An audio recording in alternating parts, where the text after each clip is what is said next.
नमस्कार दोस्तों दर्शकों, आप देख रहे हैं आजकल भारत। देश के सर्वोच्च सदन संसद में देश के गृह मंत्री अमित शाह द्वारा बाबा साहब अंबेडकर पर की गई अपमानजनक टिप्पणी को लेकर के आज भाकपा माले विधायक अमरजीत कुशवाहा के नेतृत्व में जीरादेई विधानसभा क्षेत्र के नौतन प्रखंड मुख्यालय पर जबरदस्त प्रदर्शन किया गया। प्रदर्शन के माध्यम से देश के गृह मंत्री के इस्तीफे की मांग के साथ साथ युवाओं के नेतृत्व में उनका पुतला दहन किया गया और उनसे सार्वजनिक रूप से बाबा साहब के ऊपर की गई टिप्पणी को लेकर के माफी मांगने की भी मांग की गई। हम आपको बता दें कि देश के गृह मंत्री द्वारा संसद में बाबा साहब नाम लेकर उन पर अपमानजनक टिप्पणी की गई थी। इस टिप्पणी से पूरा देश समेत विधानसभा आहत है। विधायक ने कहा कि जिस तरह से देश के एक जिम्मेदार नेता द्वारा यह बयान दिया गया है, बाबा साहब सभी दलित और अल्पसंख्यकों के दिलों में बसते हैं।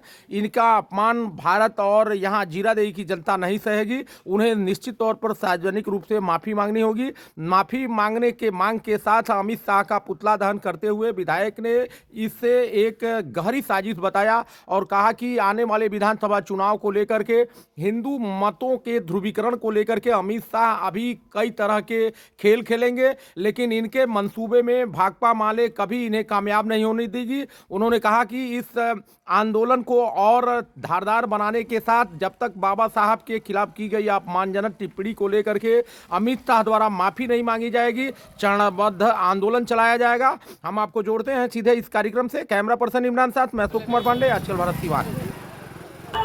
जिंदाबाद जिंदाबाद जिंदाबाद जिंदाबाद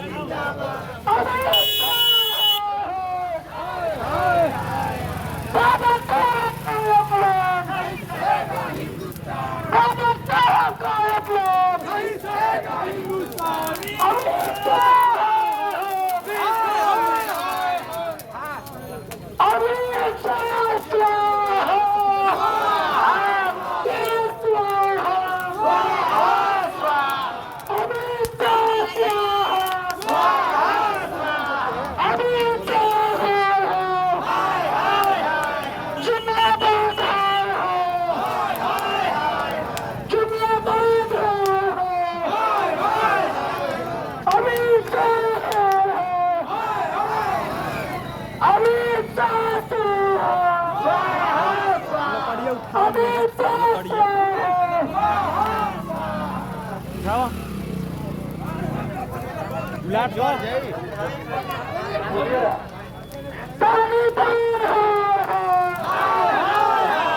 क्या कहेंगे विधायक जी, इस प्रतिवाद मार्च के माध्यम से अम्बेडकर साहब के अपमान को लेकर के लगातार आप लोग सड़क पर हैं और आज क्या संदेश देंगे आज जीरादेई विधानसभा क्षेत्र के माध्यम से देश और यहाँ सिवान जिले की जनता को? देखिए, बाबा साहब को लेकर के संसद के भीतर एक संवैधानिक पद पर बैठे हुए अमित शाह जैसे व्यक्ति द्वारा यह कहा जाना बिल्कुल शर्म की बात है। अम्बेडकर अम्बेडकर अम्बेडकर कहना एक फैशन हो गया है। हम समझते हैं कि बाबा साहब अम्बेडकर हिंदुस्तान ही नहीं, पूरे दुनिया के करोड़ों अरबों लोगों के दिलों में बसते हैं। इन्होंने भारत के संविधान का निर्माण किया था, इन्होंने लिखा था और उस दलितों, पिछड़ों, अल्पसंख्यकों, गरीबों, गुरबों और महिलाओं को विशेष अधिकार दिया था।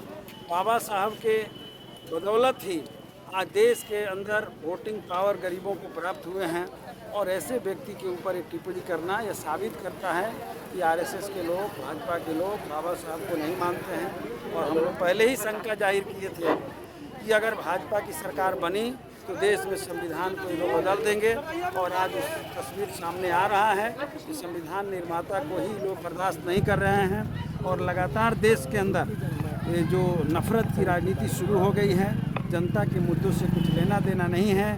संविधान में वक्फ बोर्ड के सवाल को लेकर के इन लोगों ने जिस तरीके से संशोधन बिल लेकर के आया है, भले ही दबाव में उन लोगों ने पीछे हट गए। ये साफ जाहिर करता है कि लोग संविधान को नहीं मानते हैं और इसलिए आपके चैनल के माध्यम से आज के सैकड़ों लोगों ने प्रतिवाद करके हम मांग किया कि बाबा साहब को अपमानित करने वाले अमित शाह को जल्द से जल्द मंत्रिमंडल से बाहर किया जाए, वो माफ़ी मांगें और नीतीश जी, हमारे जीतन राम मांझी जी और चिराग पासवान जी जो दलितों के मसीहा अपने को कहते हैं, बाबा साहब के सवाल पर चुप्पी साध लिए हैं और अपने अवसरवाद का चरम रूप सामने उभर करके उनका आया है कि कुर्सी के लिए इस सवाल पर बोल नहीं पा रहे हैं। तो हम साफ कहना चाहते हैं, अगर थोड़ी सी भी बाबा साहब के प्रति प्रेम है, संविधान के प्रति आस्था है और हिंदुस्तान के गरीबों दलितों के अधिकार के प्रति थोड़ा सा भी प्रेम है, तो इन लोगों को साथ छोड़ देना चाहिए। लेकिन छोड़ नहीं रहे हैं तो चुप्पी तो कम से कम इन लोगों को तोड़ना चाहिए। वो भी काम नहीं कर रहे हैं, इसलिए इसको हमारा हिंदुस्तान अब बर्दाश्त नहीं करेगा।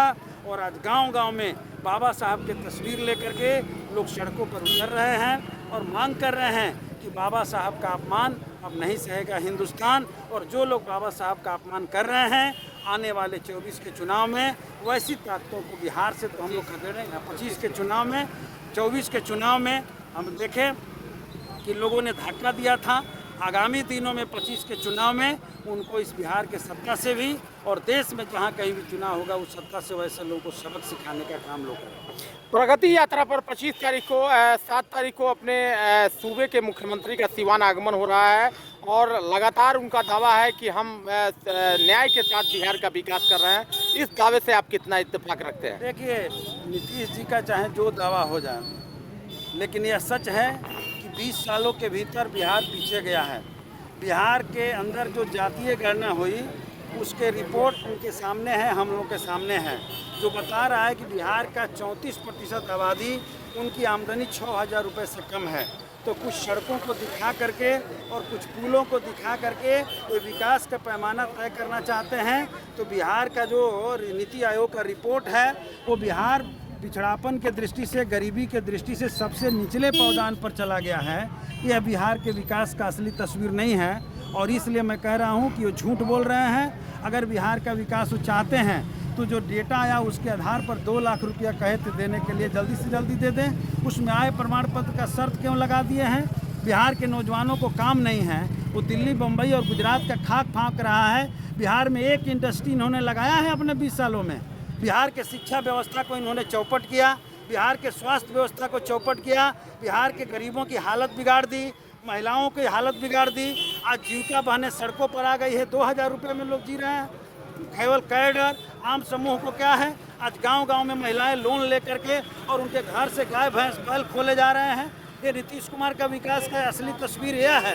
और इसलिए मैं कह रहा हूँ, चाहे जितनी यात्रा कर लें, अब बिहार से उनकी विदाई तय होनी है। 25 में बिहार की जनता उनको अब बर्दाश्त नहीं करेगी। लोग कह रहे हैं कि अब इनको जाने का वक्त आ गया है, इनकी विदाई हो।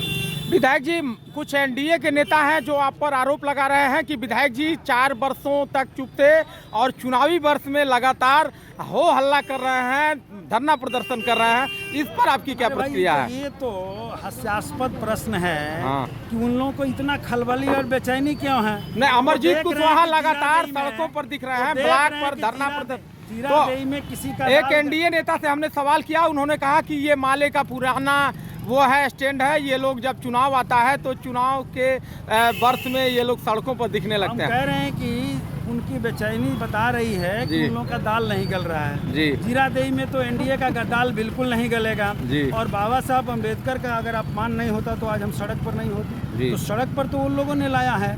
बिहार में अगर गरीबों को हक मिल गया होता तो हम सड़क पर नहीं होते। आज हम कह रहे हैं कि जीरा देई में राजेंद्र बाबू को सम्मान इलो दे दिया होता तो हम सड़क पर नहीं होते। और हमारी पार्टी तो 24 दिन 24 घंटा और सालों भर सड़कों पर रहने वाली, सदन से लेकर सड़कों तक लड़ने वाली पार्टी है। और हम लोग लड़ते रहते हैं।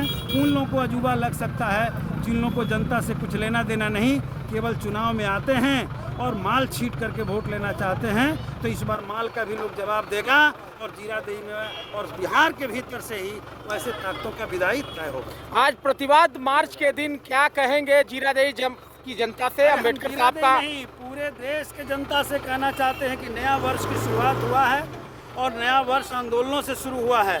हम लोग 31 मार्च को राजभवन मार्च किए थे। हमारे देश के अभ्यर्थी पटना की इस कड़ाके के ठंड में लड़ रहे हैं तो हम लोग को रोका गया, 11 बार रोका गया, धक्का मुक्की हुई, तब विधायक लोग जाकर राजभवन पहुंचे थे। फिर हम 1 तारीख को पहले ही दिन छात्रों से जाकर के मिले, उसका भी वीडियो चल रहा है गर्दनी बाग में। और हम देख रहे हैं कि नए पुराना जाते जाते और नया आते थे, बिहार सड़कों पर है और देश सड़कों पर है। ये सड़क का आंदोलन देश के सरकार को और बिहार के सरकार को ले डूबेगा। धन्यवाद।